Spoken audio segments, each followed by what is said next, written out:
اللہ تمہاری اولاد کے بارے میں تم کو ارشاد فرماتا ہے کہ ایک لڑکے کا حصہ 2 لڑکیوں کے حصے کے برابر ہے،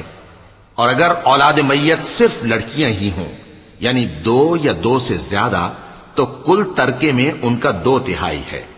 اور اگر صرف ایک لڑکی ہو تو اس کا نصف ہے، اور میت کے ماں باپ کا یعنی دونوں میں سے ہر ایک کا ترکے میں 6واں حصہ ہے، بشرطے کہ میت کی اولاد ہو،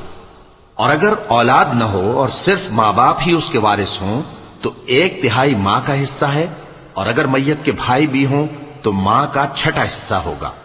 اور یہ تقسیم ترکہ میت کی وصیت کی تعمیل کے بعد جو اس نے کی ہو یا قرض کے ادا ہونے کے بعد جو اس کے ذمے ہو عمل میں آئے گی۔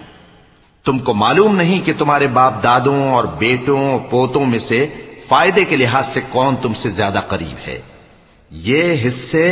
اللہ کے مقرر کیے ہوئے ہیں اور اللہ سب کچھ